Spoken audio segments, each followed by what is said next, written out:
जय सिया राम। तो आज हम इस वीडियो के माध्यम से बात करेंगे भगवान के स्थूल और सूक्ष्म रूपों की धारणा तथा कर्म से मुक्ति और सद्यो मुक्ति का वर्णन। आप लोग जरूर सुने जिससे आपको भागवत का पूरा पूरा ज्ञान हो सके। सुखदेव जी महाराज कहते हैं, सृष्टि के प्रारंभ में ब्रह्मा जी ने इसी धारणा के द्वारा प्रसन्न हुए भगवान से वह सृष्टि विषयक समृद्धि प्राप्त की थी जो पहले प्रलय काल में विलुप्त हो गई थी। इससे उनकी दृष्टि अमोघ्य और बुद्धि निश्चलात्मका हो गई। तब उन्होंने इस जगत को वैसे ही रचा जैसा कि इस प्रलय के पहले था। वेदों की वर्णन शैली ही इस प्रकार की लोगों की बुद्धि स्वर्ण आदि निरर्थों नामों के फेर में फंस जाती है। जीव वहाँ सुख की वासना से सपन सा देखता हुआ भटकने लगता है, किंतु उन माया में लोगों में कहीं भी उसे सच्चे सुख की प्राप्ति नहीं होती। इसलिए विद्वान पुरुष को चाहिए कि वो विदित नाम वाले पदार्थों से नाम कीर्तन उतना ही व्यवहार करे जितना प्रयोजनीय हो। अपनी बुद्धि को उनकी निस्तारता के निश्चय से परिपूर्ण रखे और एक क्षण के लिए भी असावधान न हो। यदि संसार के पदार्थ प्रारब्धवश बिना परिश्रम के ही मिल जाए तब उनके उपार्जन का परिश्रम व्यर्थ समझकर उन्हें उनके लिए कोई प्रयत्न न करे। जब जमीन पर सोने से काम चल सकता है तब पलंग के लिए प्रयत्न करने की क्या प्रयोजन। जब भुजाई अपने को भगवान की कृपा से स्वयं ही मिली हुई है तब तकिए की क्या आवश्यकता। तब अंजलि से काम चल सकता है, तब बहुत से बर्तन क्यों बटोरे। विष की छाल पहनकर या वस्त्रहीन रहकर भी यदि जीवन धारण किया जा सकता है तो वस्त्रों की क्या आवश्यकता। पहनने को क्या रास्ते में चितड़े नहीं है। भूख लगने पर दूसरों के लिए ही शरीर धारण करने वाले वृक्ष क्या फल फूल की भिक्षा नहीं देते। जल चाहने वाले के लिए नदियां और बिल्कुल सूख गई हैं। रहने के लिए क्या पहाड़ी की गुफाएं बंद कर दी गई है। अरे भाई, सब ने सही, क्या भगवान भी अपने शरणागतों की रक्षा नहीं करते हैं। ऐसी स्थिति में बुद्धिमान लोग भी अपने धन के नशे में चूर घमंडी धनियों की चापलूसी क्यों करते हैं। इस प्रकार विरक्त हो जाने पर अपने हृदय में नित्य विराजमान स्वतः सिद्ध आत्म स्वरूप परम प्रियतम परम सत्य जो अनंत भगवान है, बड़े प्रेम आनंद से दृढ़ निश्चय करके उन्हीं का भजन करना चाहिए, क्योंकि उनके भजन से जन्म मृत्यु के जो कुचक्कर है, चक्कर में डालने वाले अज्ञान का नाश हो जाता है। पशुओं की बात तो अलग है, परंतु मनुष्य में भला ऐसा कौन है जो लोगों को इस संसार में वैतरणी नदी से गिरकर अपने कर्मजन्य दुखों को भोगते हुए देखकर भी भगवान का मंगलमय चिंतन नहीं करेगा। इन असत विषयों की भोगों ही अपने चित्त को भटकने देगा। कोई कोई साधक अपने शरीर के भीतर हृदयाकाश विराजमान भगवान के प्रदेश मात्र स्वरूप का धारणा करते हैं। वह ऐसा ध्यान करते हैं कि भगवान की चार भुजाएं और शंख चक्र गदा और पद्म है। उनके मुख पर प्रसन्नता झलक रही है। कमल के समान विशाल और कोमल नेत्र है। कदम के पुष्प के केसर के समान पीला वस्त्र धारण किए हुए हैं। भुजाओं में श्रेष्ठ रत्नों की जड़े हुए सोने के बाजूबंद शोभायमान है। सिर पर बड़ा ही सुंदर मुकुट और कानों में कुंडल है, जिनके जड़े हुए बहुमूल्य रतन जगमगा रहे हैं। उनके चरण कमल योगेश्वरों से खिले हुए हृदय कमल की कर्णिका पर विराजमान है। उनके हृदय पर श्रीवत्स चिन्ह एक सुनहरी रेखा है। गले में कौस्तुभन मणि लटक रही है। वक्ष स्थल कवि ने कुमलाने वाली वनमाला से घिरा हुआ है। वह कमर के करदनी अंगुलियों में बहुमूल्य अंगूठी, चरणों में निपुर, कानों में कंगन आदि आभूषण धारण किए हुए हैं। उनके बालों की लटें बहुत चिकनी, निर्मल, घुंघराली और नीली है। उनका मुख कमल मंद मंद मुस्कान से खिल रहा है। लीलापूर्ण उन्मत्त हास्य और चितवन सौभाग्यमान भोग के द्वारा वह भक्तजनों पर अनंत अनुग्रह की वर्षा कर रहे हैं। जब तक मन इस धारणा के द्वारा स्थिर न हो जाए, तब तक बार बार इन चिंतन स्वरूप भगवान को देखने रहने की चेष्टा करनी चाहिए। भगवान के चरण कमलों से लेकर उनके मुस्कान युक्त मुख कमल पर्यंत समस्त अंगों की एक एक करके बुद्धि के द्वारा धारणा करनी चाहिए। जैसे जैसे बुद्धि शुद्ध होती जाएगी, वैसे वैसे चित्त स्थिर होता जाएगा। जब एक अंग का ध्यान ठीक ठाक होने लगे, तब उन्हें छोड़कर अंग का ध्यान करना चाहिए। वह विश्वेश्वर भगवान दृश्य नहीं, दृष्टा है। सगुण निर्गुण सब इन्हीं का स्वरूप है। जब तक इनके अनंत प्रेम भक्ति योग हो जाए, तब तक सावधान होकर साधक को नित्य निम्न कर्मों के बाद एकाग्रता से भगवान का उपयुक्त स्थूल रूप का चिंतन करना चाहिए। परीक्षित, जब योगी पुरुष इस मनुष्य लोक को छोड़ना चाहे, तब देश के काल में मन को न लगाए, सुखपूर्वक स्थिर आसन से बैठकर प्राणों को जीतकर मन से इंद्रियों को संयम करे। तदंतर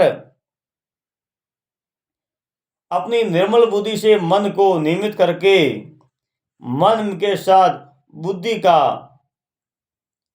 क्षेत्रीय और क्षेत्रिक का अंतरात्मा में लीन कर दे। फिर अंतरात्मा को परमात्मा में लीन करके धीर पुरुष उस अंतरात्मा में परम शांति में अवस्था में स्थित हो जाए। फिर उसके लिए कोई कर्तव्य शेष नहीं रहता। इस अवस्था में सत्य गुण भी नहीं है। फिर रजोगुण और तमोगुणों की बात ही क्या है। अहंकार, मैं, तत्व और प्रकृति का भी वहां कोई अस्तित्व नहीं है।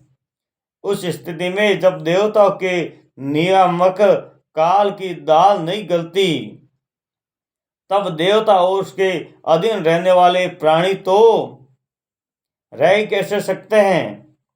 योगी लोग ये नहीं इस प्रकार परमात्मा के भिन्न पदार्थों का त्याग करना चाहते हैं और शरीर तथा उनके संबंधी पदार्थों में आत्म बुद्धि का त्याग करके हृदय को द्वारा पद पद पर भगवान जिस परम पूज्य स्वरूप का आलिंगन करते हुए अनन्य प्रेम से परिपूर्ण रहते हैं।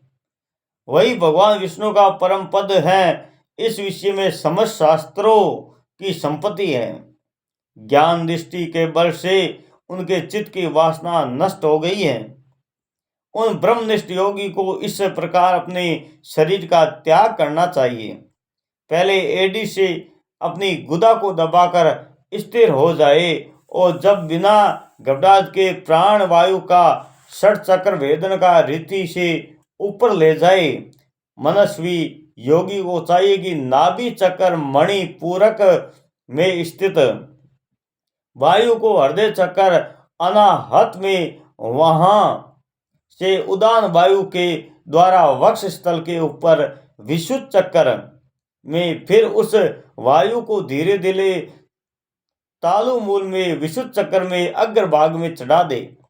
तदंतर 2 आंख, 2 कान, 2 नासाशेर और मुख, इन 7 छिद्रों को रोककर उस तालु मूल के स्थित वायु को भोग के बीच अज्ञान चक्र में ले जाए।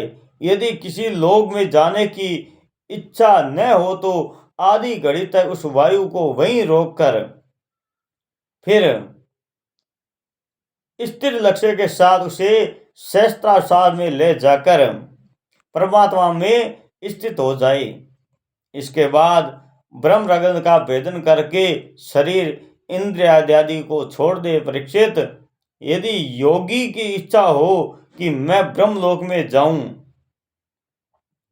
8 सिद्धियां प्राप्त करके आकाशचारी सिद्धों के साथ विहार करूं अथवा त्रिगुण में ब्रह्मांड के किसी भी प्रदेश में वितरण करूं, तो उसे मन और इंद्रियों के साथ ही लेकर शरीर से निकलना चाहिए। योगियों का शरीर वायु के भांति सूक्ष्म होता है। उपासना, तपस्या, योग और ज्ञान का सेवन करने वाले योगियों को त्रिलोक के बाहर भीतर सर्वत्र स्वच्छंद रूप से विचरण करने का अधिकार होता है। केवल कर्मों के द्वारा इस प्रकार बरोक टोक विचरना नहीं हो सकता। परीक्षित, योगी ज्योतिर्मय मार्ग सुषुम्ना के द्वारा जब ब्रह्मलोक के लिए प्रस्थान करता है, तब उनके आकाश मार्ग से अग्नि लोक में जाता है। वहां उनके बच्चे कुच्चे मल भी जल जाते हैं। इसके बाद वह वहां से ऊपर भगवान श्री हरि के शिशुमार नामक ज्योतिर्मय चक्र पर पहुंचता है।